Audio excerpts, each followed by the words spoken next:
Great. So good morning to you, Mr. David West. How are you? Fine, thank you. Morning, Wendell. Morning, Paul. Morning, Steve. Where Wendell, way? No, Wendell. Wendell. Morning, Richard. How are you? I'm good. Wendell isn't here today. Richard, I heard you're applying for Silk again. We just spoke about that. Is the again or like it, David? Wow. That's the opening salvo, right? I think you started this morning. You're choosing violence this morning to start? Nah, man. Of course not. Good morning, David. Good to see you, man. How are you? Yeah, I'm fine, thank you. Paul. Wonderful. But it would be remiss of us to have you here and not put you on the hot seat. Your thoughts on the reappointment or the extension of the tenure of Commissioner of Police earlier here with Christopher? You have to work with the good lady for another year. I wish the Commissioner all the best in your extension. We have been working well together in terms of letters I sent to her and advice. She has responded, and she has been very willing to, I think, share the cooperation between the PCA and the police service. And I think over the years, the relationship between the two bodies has definitely improved tremendously. I think the police realize now that we are not out there to get them, but we are an independent body just doing our investigations. And, wherever the evidence leads us, it leads us. We cannot make up evidence against police officers. And I think that they realize that now, and it's going very well. I have no complaints. No pun intended. No. In terms of the reports, because I read your report, the reports that you send are very regularly, very comprehensive reports, and the reports that are sent for disciplinary action, the reports that are sent to the DPP. What are your thoughts on the responses to those reports? Well, Paul, as you know, that the legislation was amended in 2020 and 2021, where we can now ask for updates regarding the status of the matters. So we have been asking for updates, and we have been getting updates on what has been transparent. But the issue is I know that, for example, we have had investigators being called as witnesses to disciplinary matters by the police that we have investigated. So I know that is going on. But the issue is, I think, when the DPP receives our recommendations and then he has to engage the police to investigate the allegation, because that's what he does, that takes some time. Although we have done all the work, the police officer has to go back and interview the witnesses again and make sure that what they say is correct. Because remember, at the end of the day, the police are in the witness box and they have to answer and they have to respond to what did you do? What did you do? Not what the PCA did, but what did you do? So that takes some time because the police, of course, I think in terms of that aspect is a bit understaffed and needs more officers in that regard. But it has been happening, but again, it's not happening fast enough that we would like to see. How do you think the establishment and evolution of the PCA has impacted, if at all, police officers in how they execute their duties? Well, I think that they realized that now that there's an independent oversight body watching what they do, because I know many times they tell individuals if they are complaining against a police officer, they say go and make a report to the PCA. Now I don't know whether that's just tongue in cheek or what, but they know about the PCA. How has it done? I believe that they have been, more careful in terms of gathering evidence and in terms of how they go about, looking at evidence and investigations. What has me, I think still a bit, worried, if you want to say that word, is the police-involved shootings. Again, there's no use of body cameras for police. There's out to the 12 so far for the year. We have received no body cam footage. And again, the statements are the same. They went to execute a search warrant. They knocked on the door. They were either greeted with gunfire or they heard nothing. And they opened the door. They saw somebody run into a room. They fired back at them, or they held a gun or an object resembling that of a firearm and shot in self-defense. So, in my view, when you're going to do a search warrant on a hotspot area or wherever, you must have a plan A and plan B. You just cannot go there knowing that the person may or may not have a firearm and take action. You must have a plan B to what you're going to do if they don't answer. So that is the area where I think the police, need to work on it. But I'm sure that they are trying. But we are looking at it, and we are on the ball. And any, as you know, any non-fatal or fatal police-involved shooting, we investigate. Do you think, have you been able to compare if our police-involved shooting, which results in death per capita, is on average comparable to the regional hemisphere? Paul, I've been trying to look at that, and I have not got the data on that to share. I've been trying to look at it, but I haven't got it. I know it's much less than Jamaica. I can tell you that. But I mean, that's a good thing. But Jamaica is, it has have their own peculiarities. But I know that we are less than Jamaica. What, if any, discussions have you had with the commission about that very body cam issue? You issued a statement, I think, last week or 2 weeks ago, that the PCA is now going to start employing the use of body cams in your own investigations. And how do you think that was greeted by the police service and other agencies? Well, I think there was an article in one newspaper that was very, very not thankful, but they appreciated that we are trying to do something in a different manner to gather evidence for better transparency and accountability, and to show that evidence is not only a statement, but it's technologically driven. As I said, we have also audio recordings equipment that we can go on the field and we can take proper statements and via audio recording. Now back to the body camera. Of course, you saw the statement by the president of the Police and Social Welfare Division, and he wanted to know what we were doing. But I think he missed the point. The police officers use a body camera on spot for the present time. What we do is when we normally, and we are there on after the fact. But that doesn't stop the body camera from picking up evidence. When we go and interview crowds and people say things, right? And once they say things, they give information. It may not be evidence, but it's information. And then we can later go and identify them and later take a statement from them and say exactly what transpired. The body camera, of course, is instead of our investigators looking and writing down, they can then walk through the scene and see what happened. And so it allows them to focus more on looking at the scene and on what happened. So when they come back to office, they have a better visual idea of what transpired. Of course, Paul, with all the evidence, it facilitates video evidence, that can be used in court, which is very important. And so there are a lot of benefits to using the body camera, it improves, I think, trust and transparency and accountability in how we do our own investigations, because we then can look at how our investigator interacts with the witness, what questions they ask, and we can use that for further training to improve the investigator. I can tell you the investigator used the body cam and went down to Barrackpore for the last police-involved shooting and got good evidence, and we were able to see it.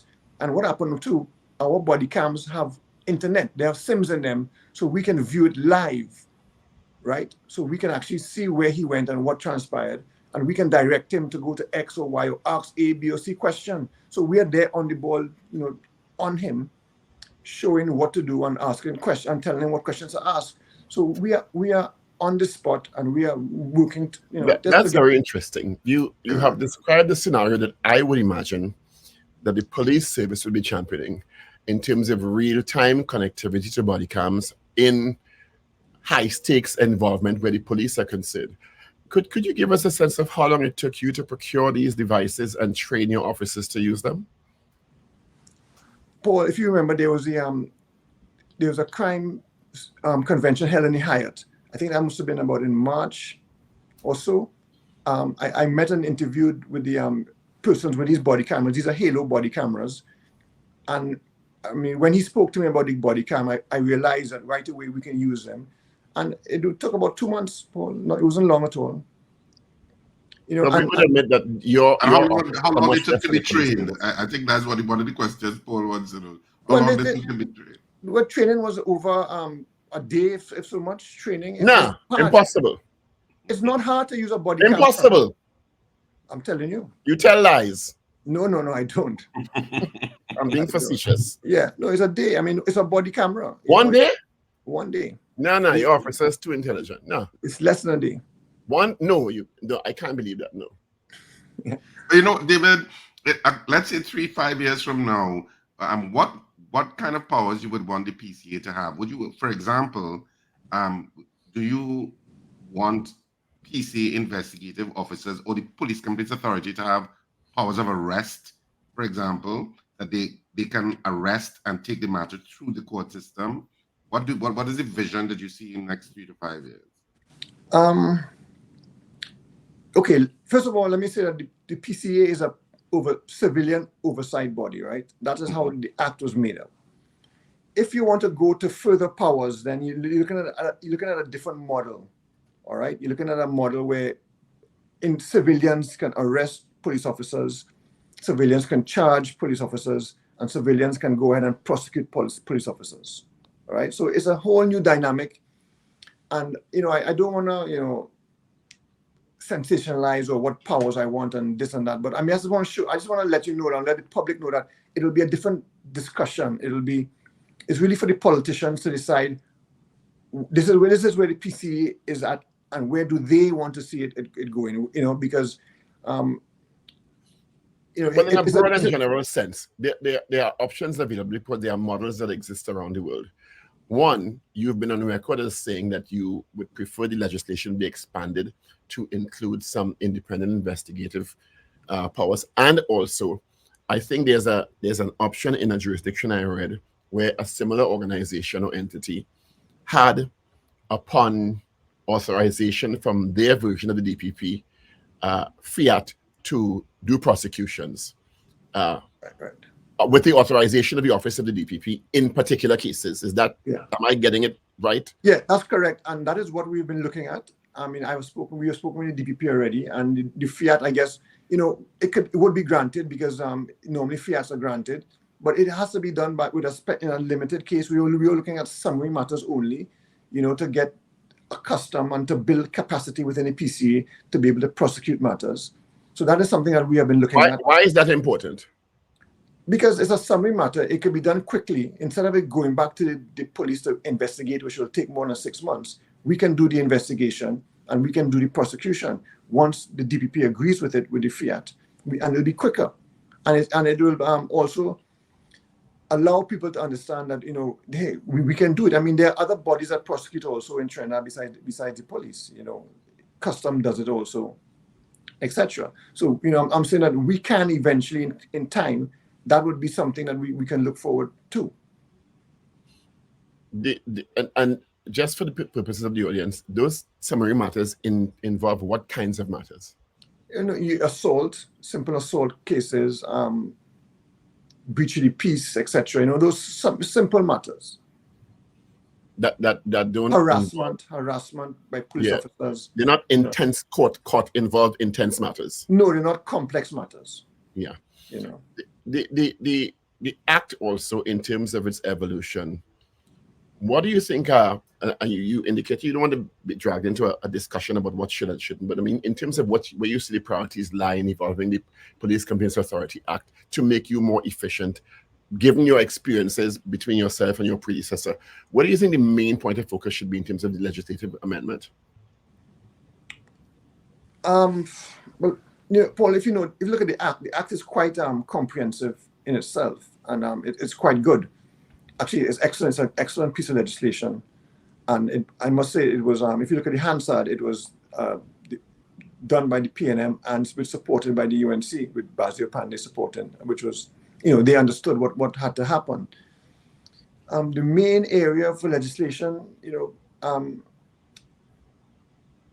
I guess one area, and I don't want to get involved, and I don't want to get blow up, but I think that sometimes, okay, we have gone on a scene where we have found spent shells, okay, and we have to call in the police because we cannot touch the shells because that, of course, will be possession of ammunition, which should be a charge.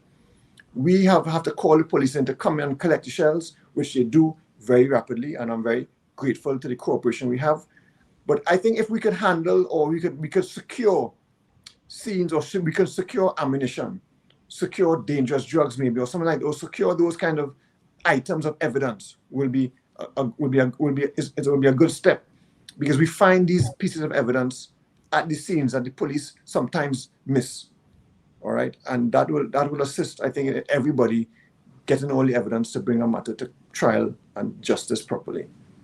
That brings to mind an issue that you've raised many, many years in the past, and the issue of whether or not, and you say you're working well with Commissioner here, with Christopher, which is great, whether or not you think the PCA is called in a timely manner to these scenes to process the scenes alongside the officers. I mean, I didn't even think about the fact that you can't touch ammunition, you'd be breaking the law. Yeah. As a practical execution of your duties. That's very interesting.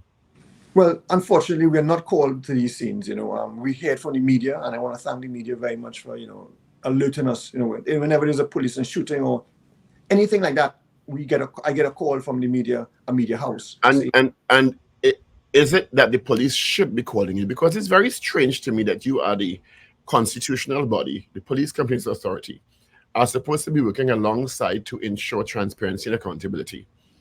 And as you said, it's not to catch police, it's to make sure that there's a sense of justice in the situation. Yeah. And you don't get a call from a police in a police-involved shooting. The media calls you or the public calls you. Isn't that a little odd? It is, and we had tried many years ago to have a MOU with the police, that when they had a police-involved shooting, the most senior person at the scene would call their senior, who would then call me or the deputy director, and they would have our contact numbers, or email or WhatsApp or whatever it is, and then we would then dispatch a team from the PCA to go and see and make sure everything is looked over. But that well, it didn't go anywhere. And there's no legal obligation. I think something like that has to. I think that's something like that has to be legislative. It has to be in legislation that at a scene of a police-involved shooting, it's law that the police are required to call the PCA. I think that I don't think an MOU will work. Well, I wouldn't disagree with you. But can that be in the regulation also? It can be in a departmental order, yes. Yes. It doesn't have to go to Parliament for that. The Commissioner of Police can put it in the departmental order or the regulation that it is mandatory that a senior officer on the scene, the most senior officer on the scene, call the PCA to process this scene. That is confusing to me that you've been asking for this. I've been interviewing you about 10 years now. I'm not so sure that I have so much confidence in departmental orders, but go ahead. No, well, if they breach a departmental order, that's a disciplinary offense. Yeah. So departmental orders are used are they like laws for the TTPS? But there are departmental orders for so many functions in terms of how they're supposed to operate, and it seems as if the police don't. But see, Richard, in that case, if it is, police-involved shootings will come to the media, come to light. So if it is that they don't call us within 24 hours or 12 hours or whatever time frame you want to put it, that would be a breach that would be a breach easily solved. Where people can be held accountable. Yes. I've said this 10 years ago and I'll say it again. It is shocking to me that the police are still not, no matter who is commissioner, being advised to call the PCA to a scene of a police-involved shooting to process it in a timely manner. And as we all know, the more time passes, the more evidence gets corrupted. It is shocking to me that we're still having this conversation. Yeah. What do you think the resistance is? Well, one of the I guess stumbling blocks was that the scene, it may be a hot scene, and they wouldn't want to endanger PCA lives. The terrain may be somewhere where we cannot go or traverse, and those, etc., etc. But of course, when our officers go there or investigators go there, they will have to assess where to go and what not to do. But I think a presence there will at least give the public some sort of confidence that at least an investigation is going to start, and whatever evidence is on the scene wouldn't be tampered with. I think that's very important. I can't believe. Well, you see, I suppose you have how would I let me put it this way? If you have a crime scene, because it's a crime scene, somebody's been shot, a police officer has shot X, or police officers have shot X or Y, and it's a police-involved shooting, there is evidence that the police now have to collate, because the police are the prosecuting, well, not the prosecuting, they're the investigative body for whether a crime has occurred, which could be later prosecuted. But if the PCA is also there now in a different remit, in the sense of looking at the behavior of the police officer and whether the police officer needs to be held accountable, there becomes a clash of who takes control of the evidence on the scene. And should the PCA have priority? Well, in Jamaica, INDICOM has precedence at all crime scenes in Jamaica. But of course, INDICOM in Jamaica has a I would say a forensic laboratory where they could examine firearms, ammunition, and preserve scenes, and kind of preserve evidence they found at scenes. And of course, so we don't have that here, because we don't have that in our legislation, that the PCA has precedence over crime scene. Because in Jamaica, as soon as they have a police-involved shooting, they must call the INDICOM, and when INDICOM goes there, they take over the crime scene. Which seems highly logical. Yeah. That's how the sequence of events should work in terms of the complete transparency and accountability, that bolsters confidence not only in the PCA but also in the TTPS. Yeah. So it's strange, and Paul, I take your point. It's strange that the Trinidad and Tobago politicians have not seen to take that or mimic that part of the Jamaican Act. It's even stranger that we have regional conferences. We had a regional crime as a public health issue conference that he had under the auspices of the Honorable Prime Minister. We have regular regional collaborations between commissioners of police in the region. We have legislative conferences where we share information in the region. We have CARICOM, and yet our legislature is not moving in the direction of something that is clearly practically superior. I don't know, things that make you go, Let me move on before I get myself in trouble this morning. David, I saw in the Police Complaints Authority published report, a domestic violence report. Tell me about that. And why did the PCA thought it was important to actually have a separate report where that is concerned? Well, this is a trend, unfortunately, that we have been seeing and witnessing over the past couple of years in terms of domestic violence among police officers, or police officers with civilian spouses or civilian living in the same house. You remember the shooting in Grand Bazaar that took place a couple of years ago? That was as a result of some sort of domestic issue.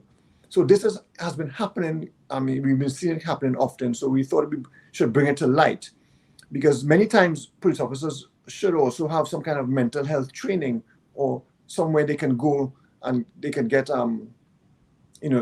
spoken to, or vent what's happening at home. To be fair, they do. There's a psychologist on call, but it's not mandatory.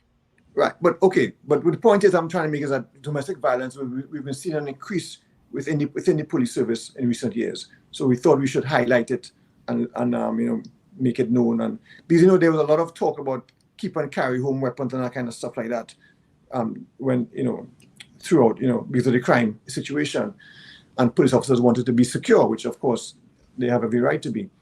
But what are the trends you're seeing in that report? If you could give us a summary.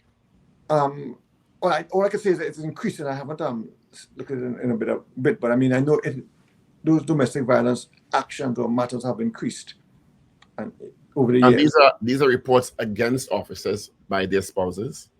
Yes, yeah.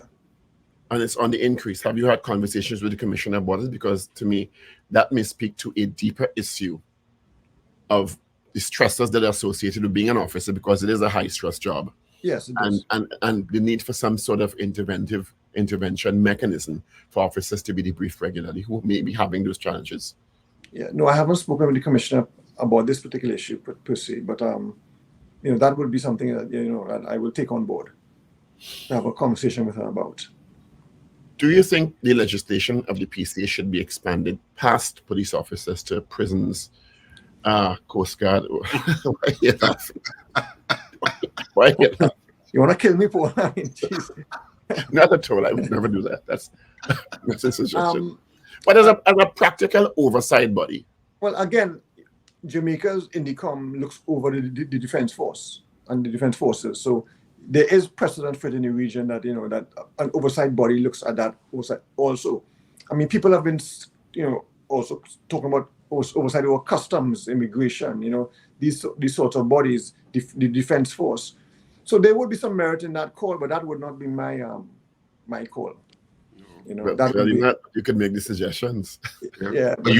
But Paul, you could make the suggestion better than any of us here. I have. Exactly. I have. I I have made several overtures, but I ain't ready. Powers, you think I have? You know how it goes. Do you, in terms of the execution, because as much as the act is, as you say, quite comprehensive, do you think the resources are there, or do you have resources issues, personnel issues? Because I know that it is an intense job. It involves continuous training of officers, and people move on from time to time because they get, from my understanding, extremely good training while at the authority. Yeah. And so you may have some sort of staff turnover from time to time. Is there human resources or other resources that are challenging? Not out of the ordinary that any other institution would have. There is people come and people leave, people stay for a very long time also to we have enough. We have a sufficient amount of investigators, we have a sufficient amount of attorneys, but of course we could always do it more. We have to prioritize our spending. I'm now bringing on a statistician. We had one before, but 2 or 3 years ago, but she left, but then we just interviewed. So July 1st, we'll be getting a new statistician, which I think is very important because we need to know what the numbers are telling us, what the figures are telling us, and where we should, increase our outreach, increase our focus. So we're getting that on board, and we have another attorneys we have to interview to come on the PCA. So as fast as people leave, or we are in trying to fill those gaps or voids, but I wouldn't say we're understaffed or we're overly stressed or anything like that. In terms of that data analysis, because I saw the report, the last two sets of reports, 23 and 22, and I know the police service, I think, I may be making a wrong presumption, use those reports to see if there are issues in particular police divisions. Are those some of the trends that you look at in terms of the Yeah, definitely. The complaints, the divisions that have the most complaints, the type of offenses. And actually, Dr. Simon Alexis, I don't know if you remember him, he is now, a doctor of criminology and works at the UE and also. But when he was there, he asked us to look at regimental numbers to see if the complaints for numbers 1, 2, 3, 4, 5, for example, or how many of those complaints came from that batch. So he's looking at to see whether or not how that batch was trained and whether they missed anything or whether they need retraining again. So they do use our numbers, and as I said, there's good cooperation there, and we hand it over. The Ministry of National Security just recently asked for some data also, so we gave them that. So they're looking at it to see, what improvements can be done, which is good. So we are not we're there to assist the national apparatus, to assist the police service to better themselves, so everybody can feel safer and know they have. What are the top 3 disciplinary issues that have come to your attention in terms of those trends? Sure. Well, criminal offences, I have it right here, Paul. We have police-involved shootings, misbehavior in public office, and shooting with intent. Discreditable disciplinary offences, we have discreditable conduct, neglect of duty, unnecessary and unlawful exercise of authority. So I think the trend is the use of force aspect of it in police officers, how they use their force. I think that is an area where training, they can focus more on their training. Is the PCA part of the, do they have a module in terms of the training of police officers? Like no. In the academy, do you all have a module that you all go and speak to those young trainees? Well, yes. Well, actually, at 9 o'clock today, I have to go and talk to the new sets of police officers who will be passing out, I think, at the end of the month. So that's always a very good. We have been doing that. We haven't done one for a while because I think because of COVID, but before that, we have done that. I think, again, when Dr. Simon Alexis was head of the police academy training, he invited us on, more than, about 3 or 4 times to talk to the police officers. That has always been very good. The trainees, they're very inquisitive. They ask a lot of questions. They're very enthusiastic, and they want to learn about the PCA. So I think that I really enjoy going to the police academy to giving a lecture about what the PCA is about, and to try to put it in their mind that the PCA is not a body trying to get you or whatever it is. We are a body, we are an independent oversight civilian body who we're just looking at what transpired. We look at both sides, and we come to a decision. Paul, I don't, there's a lot of matters that have been closed also against police officers. So I want to stress that also. There's not only matters that have been sent to the police, to the commissioner and the DPP. A lot of matters have been closed by the PCA. That we found no merit in there, or we didn't find enough sufficient evidence to warrant the matter going to the DPP or commissioner of police.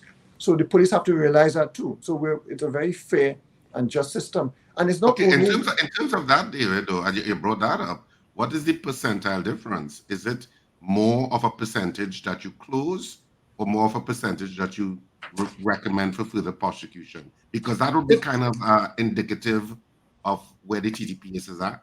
No, I think it's more. We definitely close. We close more matters than we send to the commissioner of police and the DPP. Well, that's good information.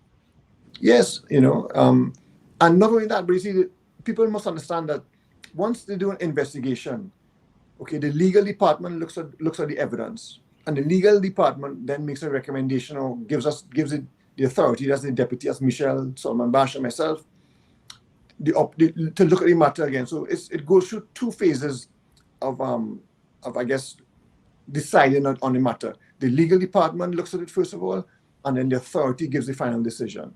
So it's a very formal and very transparent process can come into a decision. Does that mean that there's a sense that the public in some instances may be making false accusations against the police, leading to those matters being dismissed? Well, I won't say false. I'll say that there's insufficient evidence that they have given us to take a matter further. So, for example, many times it's a matter between the police and themselves, and they say police did X or police did Y, and we have to close that matter because it's their word against the police. We cannot take the matter any further. That there must be some beyond a reasonable doubt or beyond a balance of probabilities, and in that case, they have not passed that threshold.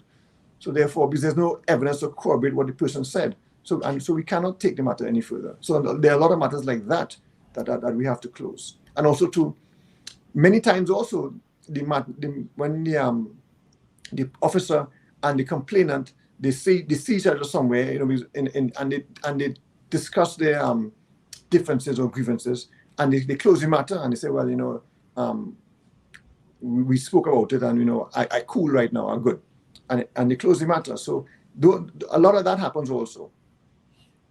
Are you seeing a change? Because you say it, and it kind of occurs to me that the PSA is a civilian oversight body, and very often paramilitary or pseudo-military entities like police service or which are so clothed in a uniform and an identity, yes, are resistant to external civilian interventions. Yeah. Is that mindset still evident, or is it changing? Because very often, if you talk to any police officer or someone who's been in service, there's a we and them, and you are police, you are uniform, you are civilian, and that could be part of the issue with the culture clash sometimes.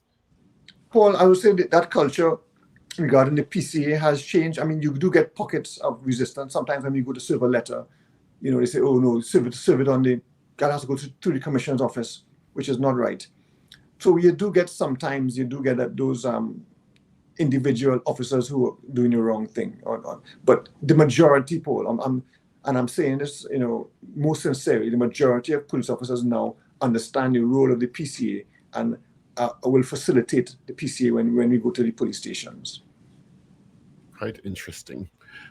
Anything else you want to add before we close? Because I think the PCA plays such an important role, and it's been in existence how long now? 15? How many years? Well, 2000, yeah, 2000, 20, and then 2020. 2020. I came in 2015, 2014. So Gillian, Justice Lucky, was here before, 2 years before. So, and that is when it was the act was proclaimed. Mm-hmm. So it's about 14 years now. 14 years, it's been in existence. And that's a lot of interaction with a police service over many different commissioners. Are the commissioners, as you see, you work well with Commissioner here, with Christopher. Are they getting it? Are they understanding that this can only serve to improve the service? I think so, Paul. Yes, I'd have to say yes. They do get it. I mean, because I've been there for 10 years and I've been through, from Mr. Williams right up. So, they know me as junior officers who are now commissioned. They know what we've done, Mr.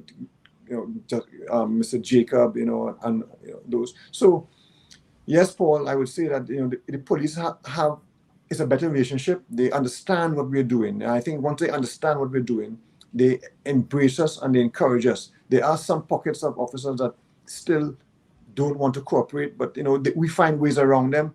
I mean, I know the good thing is, Paul, I could pick up the phone and talk to a senior officer, and I could get something done that I need to get done, and without any hesitation or any questions, And once it's to do with the PCA work, they're happy to help and happy to assist. So I would say that, Paul, we've come a long way. There's always room for improvement, but I'm happy that on the trajectory we're seeing with the police service. David, thanks so much for being with us. Appreciate it. Thanks a lot. Yeah, thanks, David. Bye.